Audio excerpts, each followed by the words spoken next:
Hello, welcome to today's class. Today we are going to be looking at yet another type of pronoun. Yes, this is all about pronouns.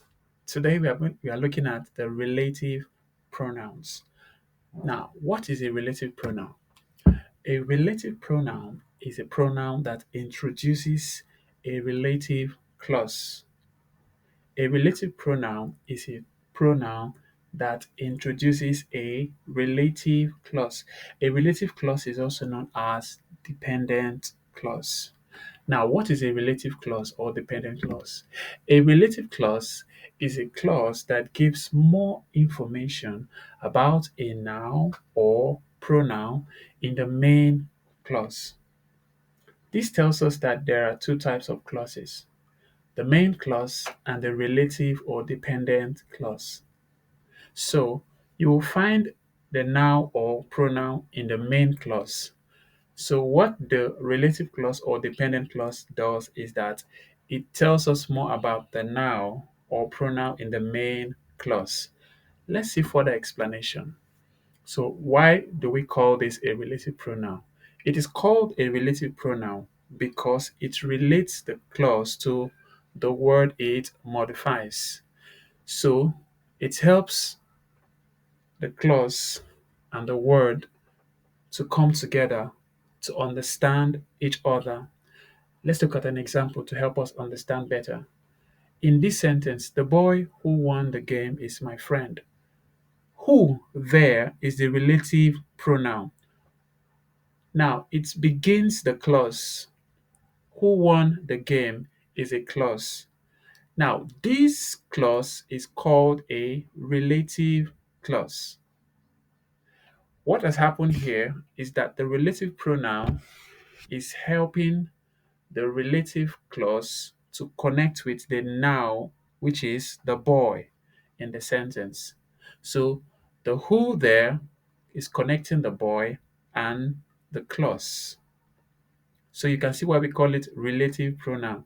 It relates the clause to the word which it modifies.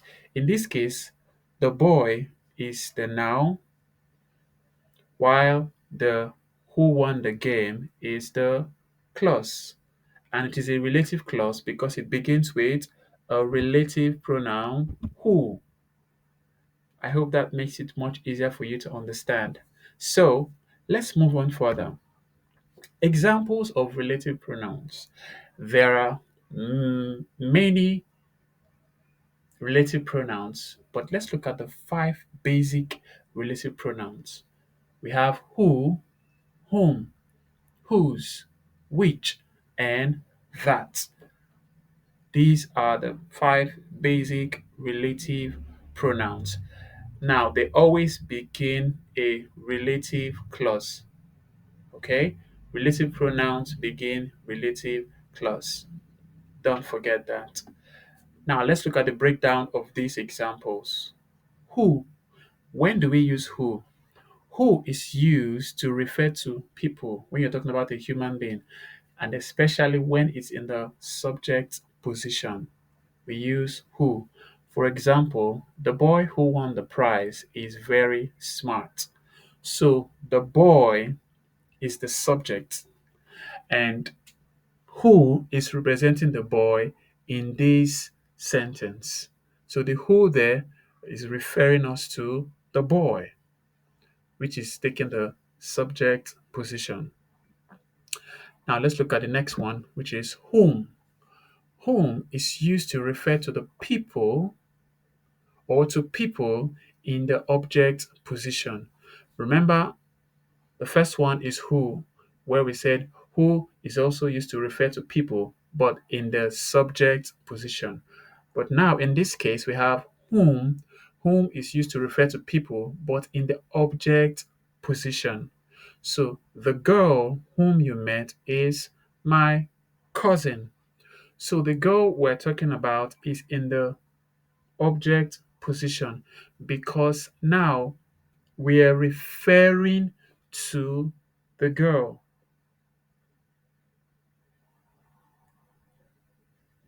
Now let's go back a bit. In who, it says, the boy who won the prize is very smart.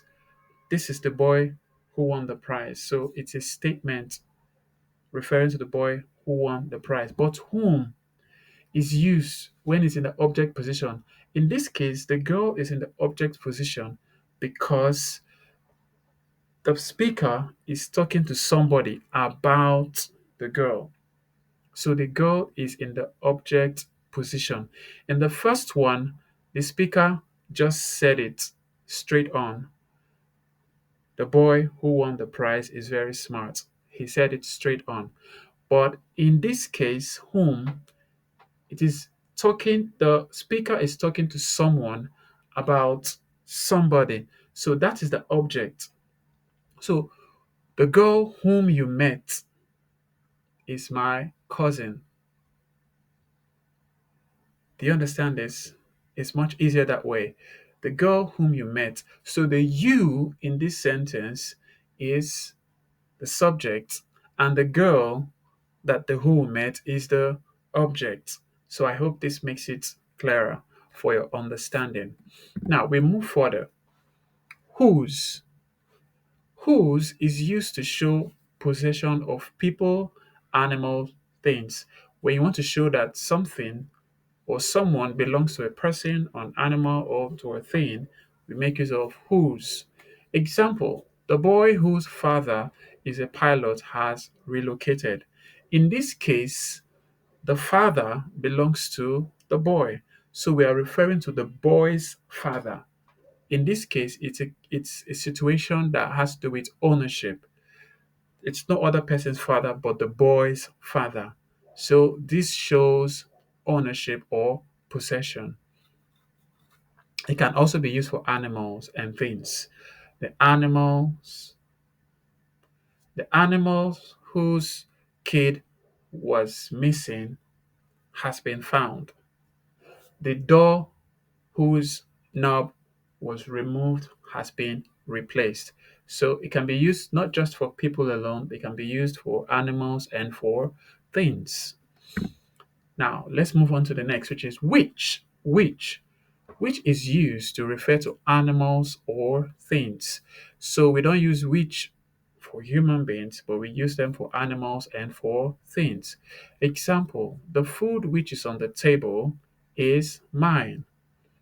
So the food here is a thing. And the last of all is that.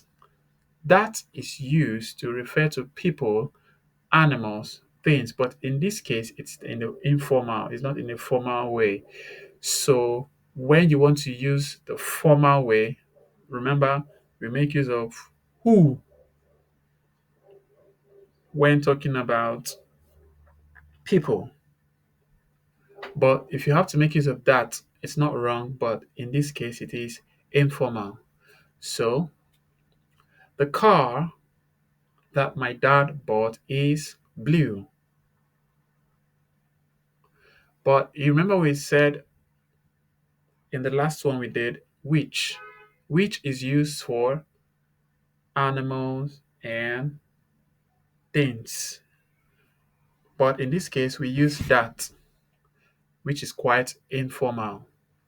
The right thing to use, or the formal thing we use when talking about things, an animal, is that. And when talking about human being, we make use of who. But in this case, we use that. Not that it is wrong, but this is informal. So, this brings us to the end of today's class. I hope you learned something new today. Just in case you find any part of the lesson a bit tricky, don't hesitate to reach out to me and I'll give you clearer explanation. Thank you so much for your time. Remember, if you're just joining the class for the first time and you are not subscribed to this channel, please click on the subscribe button so that you'll be notified every time a new video is posted. Do have a great day or do have a great evening, depending on any part of the world where you're watching from. Bye.